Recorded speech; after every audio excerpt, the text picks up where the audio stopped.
Rod Quantock will now do you the official walk.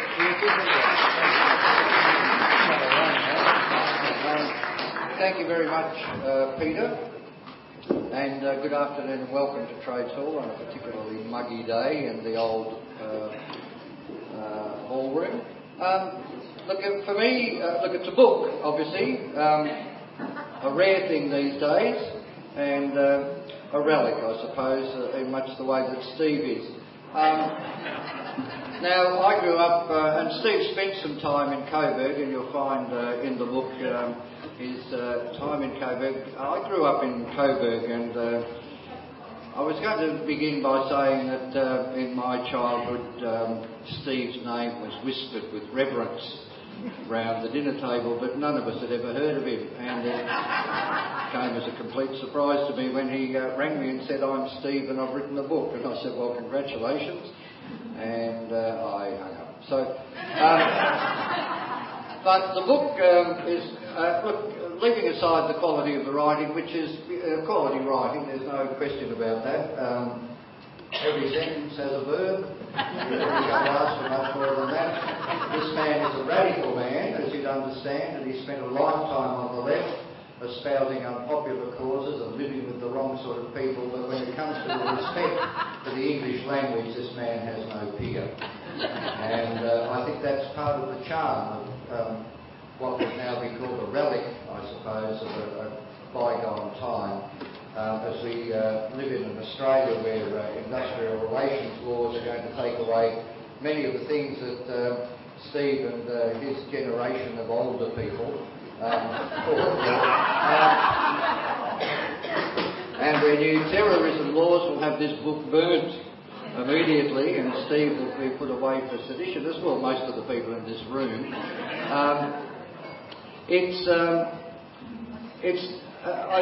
I want to, just to begin, Steve is everything I'm not. That's why I find this a very uncomfortable book to read, because Steve is insightful and incisive, he's adventurous, he's dedicated, he's committed. I mean, he's a bit of a flibbity-gibbet, and, he's a bit loose with his morals. But, you forgive people that who do it for a good cause. I'm loose with my morals for socialism. We've got that placard. It's probably a tattoo that Steve has. But here's somebody who was born in another country, ended up in Sydney, came down to Melbourne, and somehow spent an awful lot of time in Poland. Now, I live my life on the basis that you never go anywhere you can't get on a tram. I think that's an important way to consider the world that you live in.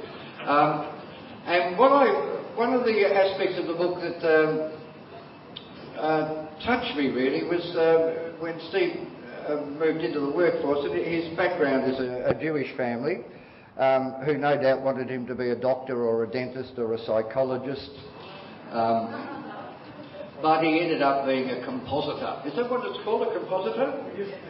A compositor. And compositors are people who set type manually. This was something that had, since Gutenberg really, it was a great tradition and a very honoured tradition to be able to set type backwards, which is incredible in its own way, and then produce printed material from it. It's a wonderful thing to do, and even though he was just a humble worker at this, the end results were really quite amazing.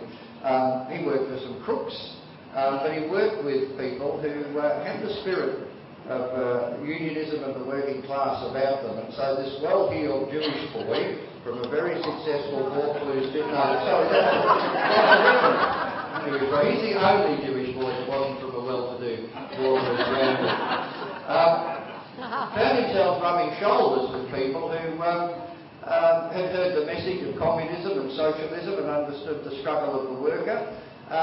And he was touched by that, and at the same time he got involved in looking at films from Russia and from Poland.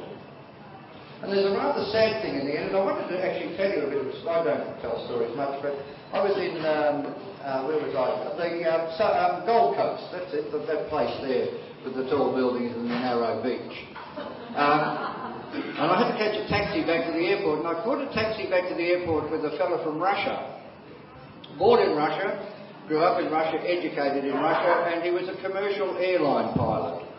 And he was telling me about the Russia that he grew up in, the communist Russia, which educated him for nothing, housed him for nothing, fed him for nothing. And look, that's enough of that over there, would you? It's a socialist meeting, not an anarchist meeting. Now, have you finished? Have you done now? I'm terribly sorry, I was talking while you were talking. Really quite rude of me. He just told this story of a paradise for him. I mean, he was so enthusiastic about the communist Russia of his youth, and found himself after the fall of communism really with nothing and nowhere to go, and ended up on the Gold Coast driving taxis. And the last few pages of Steve's book are just talking to somebody casually about life in Poland since communism has left there, and for many people it's been a great tragedy that that's happened. But anyway, getting back to the book, which is it's a biography. It's entitled The Polish Odyssey 1966 to 74, but in fact it begins much earlier than that and ends later than that as well.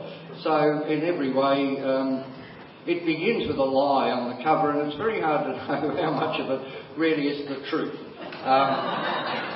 because I really don't know. But in reading the book, and I didn't know Steve, because you live in Sydney still, do you, Steve? No. You in Sydney living now? Oh, so you're here in Melbourne?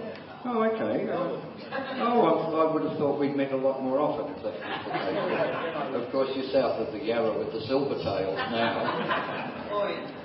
Oi, yeah, oi indeed.